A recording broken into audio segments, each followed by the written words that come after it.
कोई घर में गाय को रखना नहीं चाहता, जबकि जिसके घर में गैया होती है गोविंद उसके घर में बिना बुलाया बैठ जाता है आकर के, क्योंकि उसका एक नाम ही है गोपाल। एक नाम है गोपाल। गोपाल जो गैया को पाले वही तो गोपाल है ना। पहले गांव में मकान बनते थे। गांव में पहले मकान बनते थे। चले तो यार भजे एक जने के तो आओ कही तना तो सोचो मन से।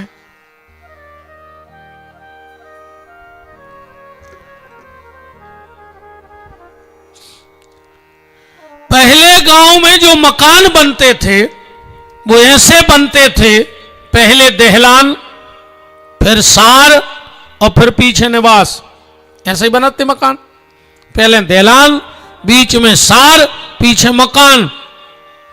अपने बुजुर्ग हमारे सयाने बड़े दिमाग से चलते थे, पढ़े लिखे कम होते थे पर उनके जीवन का तजुर्बा बहुत होता था। उनका जीवन का तजुर्बा बहुत होता था। हम कई बार वो सार में से निकलते तो पांव में गोबर और गौमूत्र लग जात तो 1000 बीमारी से लड़ने की ताकत शरीर में आती।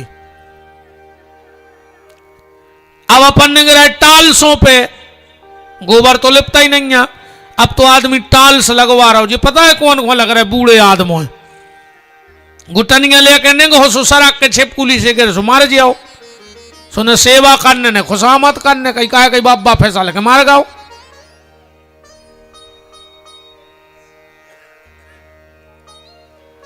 आज घर में अगर 10 आदमी हैं तो 8 आदमी दवाई पे हैं।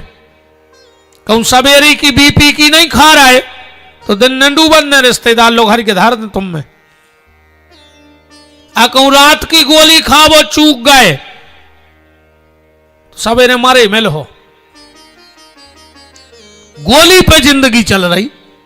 पहले इतनी बीमारी नहीं थी।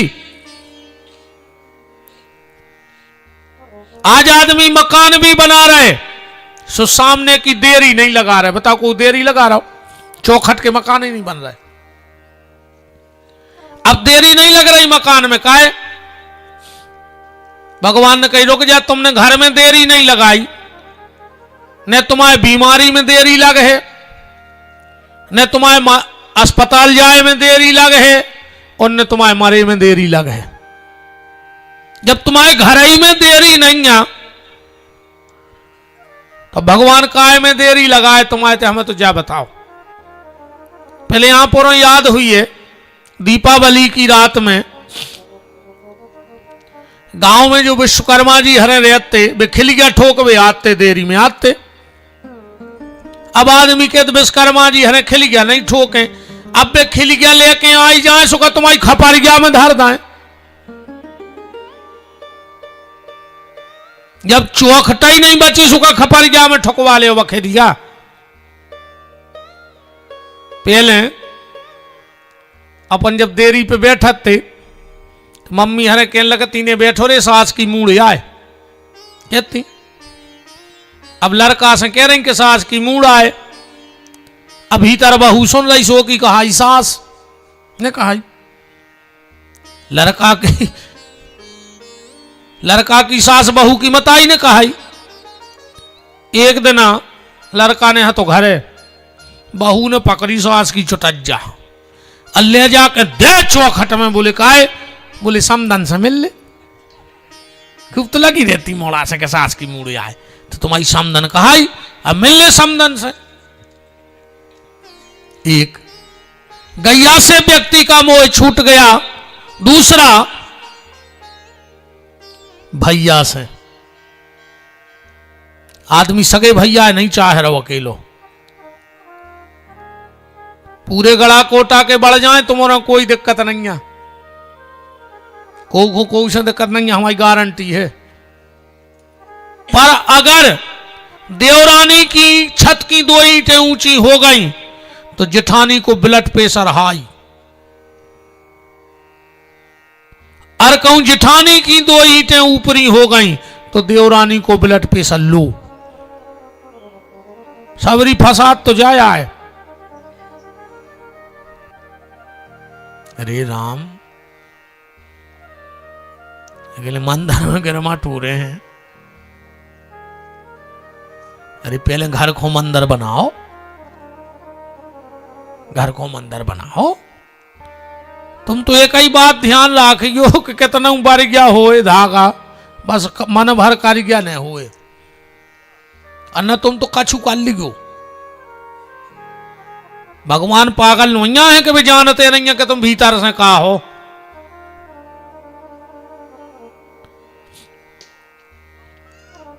तो सबसे पहले गैया, दूसरा भैया। आज का आदमी भाई को बढ़ते नहीं देख सकता। अरे कहूं भैया से प्रेम करके तो देखियो, जब राम जी राजा बन गए, राम जी ने मंत्रिमंडल की बैठक बुलाई और कहा कि हमें 14 साल का हिसाब चाहिए। भाई हमने सत्ता लाई है तो हम पिछलो देखें क्या नुकसान हुआ, क्या राजकोष में बढ़ोतरी हुई। पूरे मंत्रिमंडल ने जब 14 साल को लेखा जोखा दो, अब बोले सरकार ये 14 साल में आप जितो छोड़ गए थे वो को 14 गुना बढ़ गओ। जितना आप छोड़ गए थे उसका 14 गुना बढ़ गया। राम जी ने कहा भारत इधर आओ, तुमने किसी निर्बल राजा पे अत्याचार तो नहीं किया, कहां से बढ़ गई इतनी संपत्ति कि 14 गुना बढ़ गई। अब भरत जी हाथ जोड़े खड़े, भरत हिसाब दो। भरत जी बोले हम हिसाब कायदा है, हम हिसाब क्यों दें। राम जी बोले फिर हिसाब कौन देगा। भरत जी बोले अयोध्या का राजा हिसाब देगा, जे को 14 साल राज्य करो हुए वो हिसाब देवे। हम तो नंदीग्राम में रहे। बोले फिर राज्य किसने किया। भरत जी बोले आपकी खड़ा हूं, बैठी नहीं हो सिंहासन पे, उनसे पूछो, उनने करो है राज्य। हम राजा थे ही नहीं तो हिसाब क्यों दें बताओ। जब हम राजा है ही नहीं, राज्य तो आपकी खड़ाऊ ने किया है। राम जी बोले मेरी समझ में नहीं आ रहा है कि 14 गुना कैसे बढ़ा।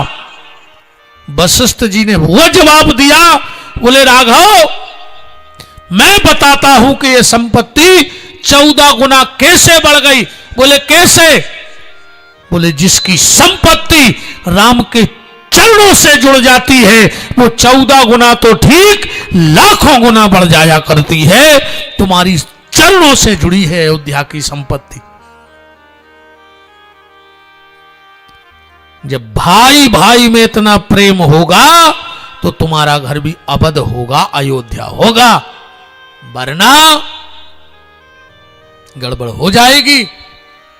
और एक बात और ध्यान से सुनना, एक बात और ध्यान से सुनियो। अपन तो स्वभाव से लाचार हैं, बिल्कुल सांची सांची बोल हैं। हमारी कथा गड़ा कोटा को ठंडो पानी नोई कि जो को भी पी जाए, बिल्कुल खोल अच्छा आए फूंक फूंक के पीने पर। हाँ विपिन बिहारी की वाणी बिल्कुल खोल अच्छा आए, गट्ट गट्ट करके नहीं पी सको, सोचने पर है हर घूंट पे कि पिए के नहीं पिए। खोल अच्छा आया बिल्कुल कान में कूण सो खचात है।